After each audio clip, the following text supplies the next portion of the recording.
ಮಾಡಿದ್ದೀವಿ. ಇಂದಿರಾ ಕ್ಯಾಂಟೀನ್ 3 ಊರಾಗೂ ಕೂಡ ಇವತ್ತು ಪ್ರಾರಂಭ ಮಾಡಿದ್ದೇವೆ. ಅದನ್ನು ಇನ್ನೂ ಸ್ವಲ್ಪ ವ್ಯವಸ್ಥಿತವಾಗಿ ಪ್ರಾರಂಭ ಮಾಡ್ಲಿಕ್ಕೆ ಸಮಯ ಕೇಳಿದಾರಂತೆ.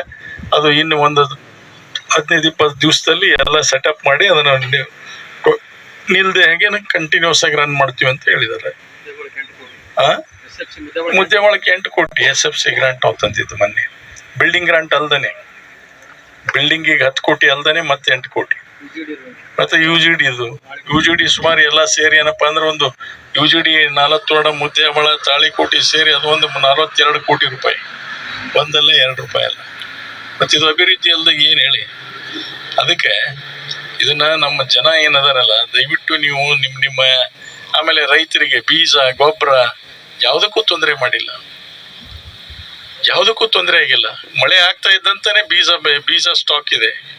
ನಿಮ್ಗೆ ಯಾವ ತರ ಬೇಕು ಆ ತಳಿ ಬೀಜ ಸಿಗ್ತಾ ಇದೆ. ಈಗ ಗೊಬ್ಬರದ ಕೊರತೆ ಇಲ್ಲ, ಬೀಜದ ಕೊರತೆ ಇಲ್ಲ, ಎಣ್ಣೆ ಪುಡಿ ಕೊರತೆ ಇಲ್ಲ. ಯಾವುದಕ್ಕೂ ತೊಂದರೆ ಮಾಡ್ತಾ ಇದ್ದೀವಿ, ಯಾವುದಕ್ಕೂ ತೊಂದರೆ ಆಗ್ತಾ ಇಲ್ಲ. ಅದಕ್ಕೆ ಅರ್ಥ ಮಾಡ್ಕೋಬೇಕು.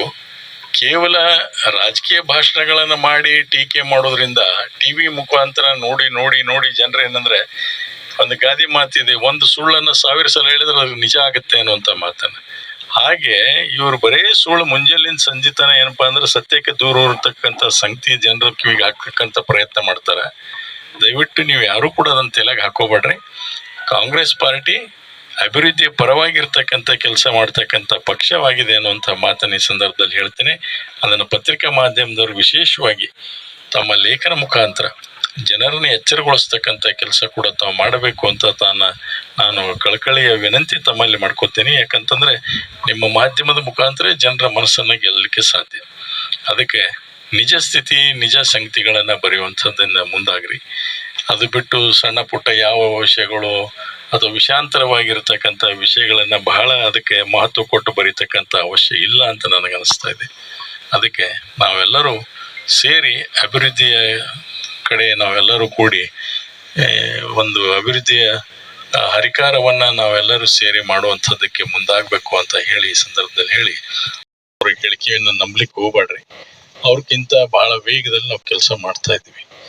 ಅವರು 3 ವರ್ಷ ಮಕ್ಕೊಂಡ್ರು, ಕೊನೆ 2 ವರ್ಷದಲ್ಲಿ ಏನ್ ಮಾಡಿದಾರೆ ಅಂದ್ರೆ 2,20,000 ಕೋಟಿ ದುಡ್ಡು ಇರದಾನೆ ಸ್ಯಾಂಕ್ಷನ್ ಮಾಡಿ ಆ ಬಿಲ್ ಅನ್ನ ಪಾವತಿ ಮಾಡೋ ಜವಾಬ್ದಾರಿ ನಮ್ಮ ಮೇಲೆ ಬಿಟ್ಟು ಹೋದ್ರು BJP ಸರ್ಕಾರದವ್ರು. ಇದು ತಿಳ್ಕೊಳ್ಬೇಕು ಜನ.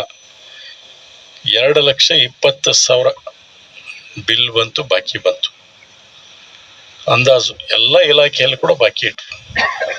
ಏನಂತಾರಲ್ಲ, ಆ ತಗಡಿನ ಡಬ್ಬಿ ಬಾರಿಸಿ ಇಟ್ಟು ಹೋಗ್ತಾರಲ್ಲ, ಹಂಗ್ ಮಾಡಿದ್ರು ಅವ್ರು. ಶಬ್ದ ಮಾಡಿದ್ರು ಹೋಗ್ಬಿಟ್ರು. ಅದ್ರಲ್ಲಿ ಹಣನೇ ಇಲ್ಲ. ಇವತ್ತು PWD ಅಲ್ಲಿ ಇವತ್ತು LOC ಬಡದಾಡ್ತಾ ಇದ್ದಾರೆ. ಇವತ್ತು ಇರಿಗೇಷನ್ ಅಲ್ಲಿ ಬೇಕಾದಷ್ಟು ಬಿಲ್ ಪೆಂಡಿಂಗ್ ಇದಾವೆ.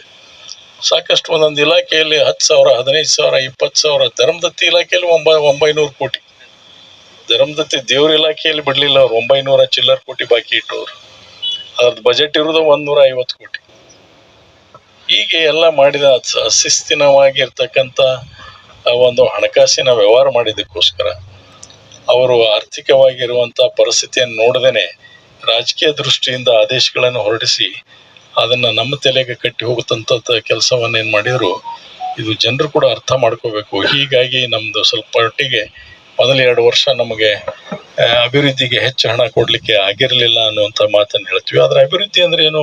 ಗ್ಯಾರಂಟಿ ಸ್ಕೀಮ್ ಅನ್ನ ಕೊಟ್ಟಿವಲ್ಲ, ನೇರವಾಗಿ ಬಡವರ ಜನರ ಮನೆಗೆ ತಲುಪಿಸುವಂತ ಕೆಲಸ ಮಾಡಿದೀವಿ. ಅಕ್ಕಿ ಕೊಟ್ಟಿವಿ, ನೇರವಾಗಿ ಬಡವರ ಜನರಿಗೆ ತಲುಪಿಸುವಂತ ಕೆಲಸ ಮಾಡಿದೀವಿ. ಬಸ್ ಪಾಸ್ ಮಾಡಿದ್ವಿ, ನೇರವಾಗಿ ಬಡ ಜನರಿಗೆ ಕೊಡುವಂಥದ್ದು. ಇದರಲ್ಲಿ ಎಲ್ಲಿ ಕೂಡ 1 ರೂಪಾಯಿ ಲಂಚ ಇಲ್ಲ, ಎಲ್ಲಿ ಕೂಡ 1 ರೂಪಾಯಿ ಲಂಚ ಇಲ್ಲ. ನೇರವಾಗಿ ಅಕೌಂಟಿಗೆ ಬರ್ತಕ್ಕಂಥ ಕೆಲಸ ಇವು.